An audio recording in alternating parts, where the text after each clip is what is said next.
बुंदेलखंड अपने ऐतिहासिक और सांस्कृतिक धरोहर के लिए हमेशा से ही प्रसिद्ध रहा है, लेकिन समय के साथ साथ इसकी समृद्धि का बखान करने वाले महल और किले धीरे धीरे अपना अस्तित्व खोते जा रहे हैं। आलम ये हो गया है कि कुछ किले और महल तो खंडर में तब्दील हो गए हैं, जबकि कुछ और अस्तित्व अब भी अपने अतीत का शोरगान करता नजर आ रहा है। कुछ ऐसा ही सागर जिले के राहतगढ़ किले का है, जो अपनी भव्यता और समृद्ध इतिहास का साक्षी है। जिला मुख्यालय से करीब 400 किलोमीटर दूर राहतगढ़ तहसील में स्थित कस्बे के बीचों बीच एक ऐतिहासिक किला मौजूद है। यह किला कितना प्राचीन है और इसका निर्माण किसने कराया था, यह कहना तो मुश्किल है, लेकिन 11वीं शताब्दी में मौजूद शिलालेख में से इस किले का उल्लेख मिलता है, जिससे यह कहा जा सकता है कि किला 11वीं सदी में बनवाया गया था। गौड़ राजाओं के शासनकाल का भी यहाँ उल्लेख मिलता है। जानकारी के मुताबिक 1742 में दीवान विजय राम ने इस पर कब्जा कर लिया था। वहीं 1799 में एक पिंडारी मुखिया द्वारा राहतगढ़ के किले को लूटने की कहानी भी बताई जा रही है। इस लूट का उल्लेख मेमोयर ऑफ सेंट्रल इंडिया नाम की एक प्रसिद्ध पुस्तक में बड़े ही रोचक ढंग से इसका वर्णन किया गया है।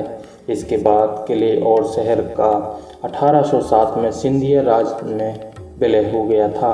1826 में नगर का प्रबंध अंग्रेजों के अधीन आ गया था।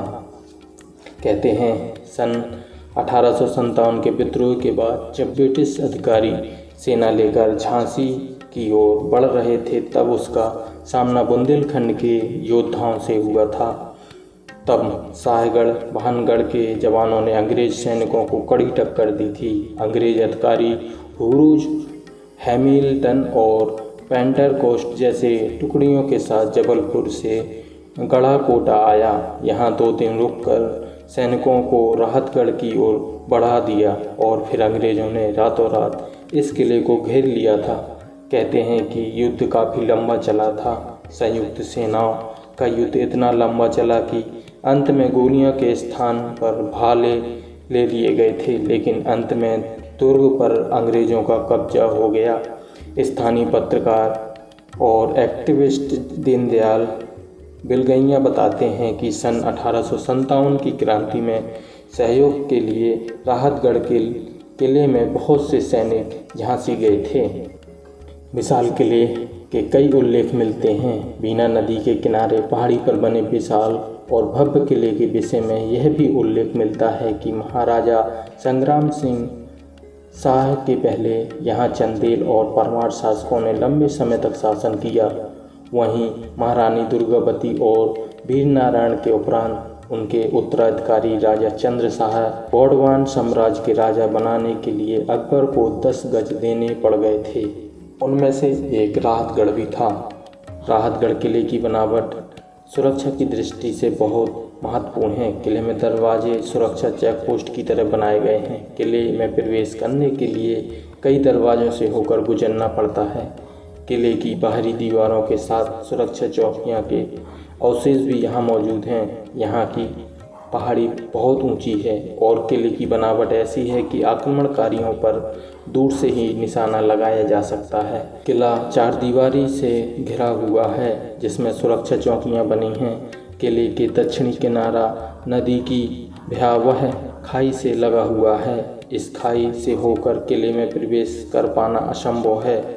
खाई के किनारे भी सुरक्षा चौकियां बनी हैं, जिससे देख ऐसा प्रतीत होता है कि राहतगढ़ किले पर विजय पाना बहुत ही चुनौतीपूर्ण रहा होगा।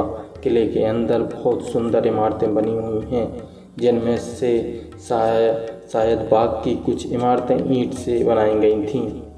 किले के अंदर बहुत सी सुंदर इमारतें बनी हुई हैं, जिसमें से शायद बाग की कुछ इमारतें ईंटों से बनाई गई थीं, जबकि ज़्यादातर इमारतों का निर्माण पत्थरों से किया गया है। बुंदेलखंड की ऐतिहासिक धरोहर के संरक्षण का काम पुरातत्व विभाग के पास है। दोस्तों, ये थे बुंदेलखंड के राहतगढ़ किले की कुछ जानकारी। यह जानकारी आपको कैसी लगी हमें ज़रूर बताएं। अगर आपको हमारा वीडियो अच्छा लगा हो तो हमारे वीडियो को लाइक और सब्सक्राइब ज़रूर कीजिएगा। नमस्कार।